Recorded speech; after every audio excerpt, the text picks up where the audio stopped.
حضرت جویریہ رضی اللہ تعالیٰ عنہ سردار کی بیٹی تھی. جب جنگ ہوئی تو یہ مسلمانوں کے ہاتھ لگی.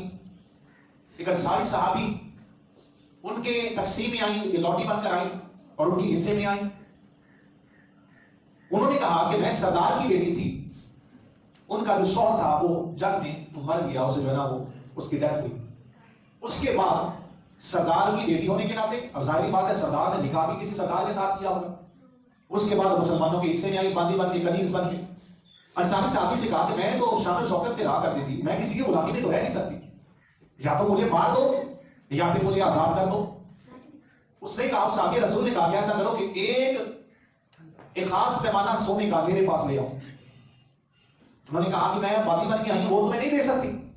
تو اس صحابی نے کہا کہ اگر سونا لے آؤ تو تمہیں آزاد کر دوں گا, سونا نہیں لاؤ گی تو میری کنیز بن کے رہو گی, تو یہ مہلت بھی دے دیتا ہوں, جا لے کر آ جاؤ. اب وہ خاتون ابھی تک انہوں نے, حضرت جویریہ کی میں بات کر رہا ہوں, انہوں نے ابھی کلمہ نہیں پڑھا.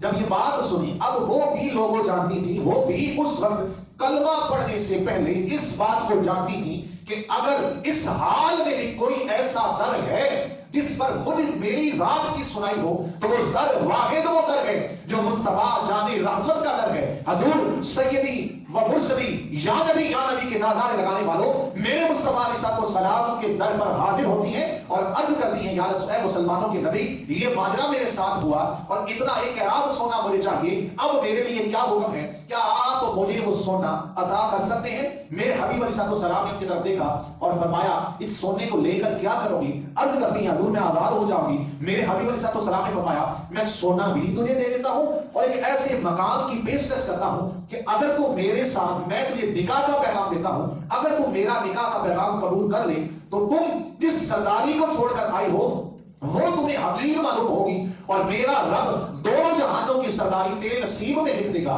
وہ عرض کرتی ہیں, اگر ایسا ہو جائے تو پھر کیا ہی بات.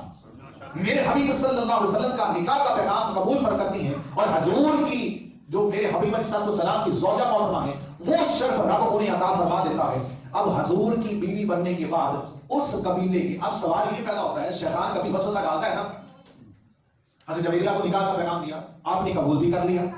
جب نکاح کا پیغام قبول کیا اس وقت اب ذرا اس فیصلے کے میرے حبیب صلی اللہ علیہ وسلم کی ذات اقدس پر جو لوگ, جو مستشرقین, اورینٹلسٹ اور بہت سے ایسے لبرل پردر جو میرے حبیب صلی اللہ علیہ وسلم کی ذات اقدس پر اعتراض کرتے ہیں, نعوذ باللہ من ذالک, اللہ معاف فرمائے. میرے حبیب علیہ السلام کا یہ فیصلہ اتنا حکمت آموز تھا کہ تقریباً ان کے قبیلے کے 700 بندے اس وقت لوگوں صحابہ کرام رضوان اللہ تعالی اجمعین کے حصے میں آئے. کچھ کنیزیں بن گئیں, کچھ غلام بن گئے. اب جب حضور نے نکاح حضرت جویریہ سے فرمایا تو حضور علیہ السلام کے سسرالیہ قبیلے ہونے کی وجہ سے بہت سے صحابہ نے, تقریباً تمام ہی صحابہ نے ان 700 اشخاص کو حضور کے نکاح میں اس زوجہ محترمہ کے آنے کی وجہ سے تقریباً 700 لوگوں کو حضور کے صحابہ نے آزاد کر دیا.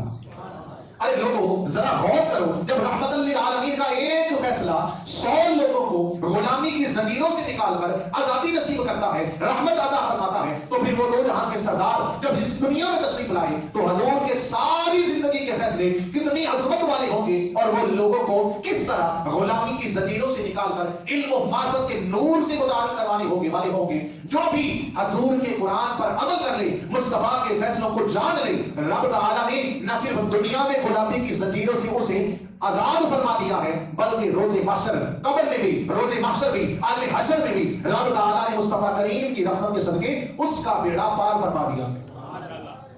700 لوگوں کو نجات ملا, 700 لوگوں کو.